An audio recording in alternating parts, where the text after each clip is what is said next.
తనను కాంగ్రెస్ నుంచి సస్పెండ్ చేసినంత మాత్రాన బీసీ ఉద్యమం ఆగదన్నారు ఎమ్మెల్సీ తీన్మార్ మల్లన్న. కాంగ్రెస్ ప్రభుత్వం చేపట్టిన కులగణన తప్పని, ఆ చిత్తు కాగితం తగలబెట్టడం తప్ప అని ప్రశ్నించారు. కులగణన దేశానికి ఆదర్శంగా ఉండాలన్నారు.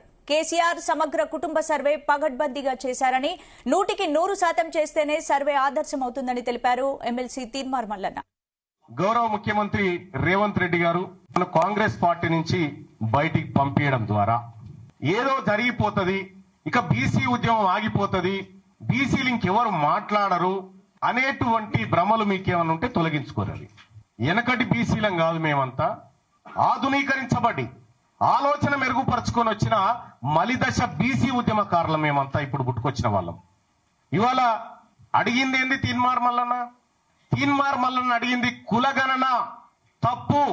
మీరు ఈ ప్రభుత్వం చేసినటువంటి కులగణన చిత్తు కాగితంతో సమానం, ఇది ఎందుకు పనికిరాదు, ఇది బీసీలను ప్రజలను మోసం చేస్తున్నటువంటి నివేదిక అని చెప్పి తగలబెట్టడం జరిగింది. నిజంగా తగలబెట్టడమే తప్పు అయితే, బీసీల మంచిని కోరి బీసీలకు న్యాయం జరగాలని కోరి తగలబెట్టడం తప్పైతే ఆ తప్పును ఇంకా 1000 సార్లు చేస్తా.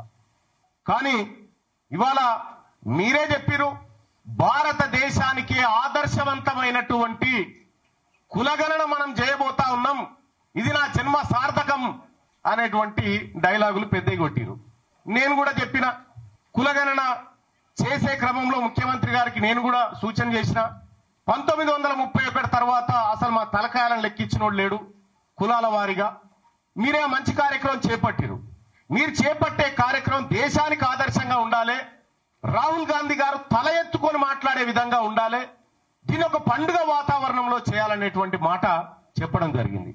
నిజంగా కులగణన సక్సెస్ చేయాలనేటువంటి ఆలోచన గనక రాష్ట్ర ప్రభుత్వానికి, అందులో ఉన్న అగ్రవర్ణాలకు నిజంగా ఉంటే, కులగణన ప్రారంభోత్సవమే వేడుకలాగా జరిగి ముఖ్యమంత్రి గారు ఆయన ఇంట్లో, మంత్రులు వాళ్ళ ఇళ్లలో, ఎమ్మెల్యేలు కాంగ్రెస్ పార్టీ నాయకులంతా ఎవరింట్లో వాళ్ళు మొదటి రోజు చేసుకొని సమాజానికి ఆదర్శంగా చూపించేటోళ్ళు. గతంలో 2014లో కేసీఆర్ గారు సర్వే చేసినప్పుడు దుబాయ్, బొంబాయి ఎక్కడున్నాడు గుడికొచ్చిండు, అంత పకడ్బందీ ప్రచారం చేసిరు. కానీ ఇవాళ తూతూ మంత్రంగా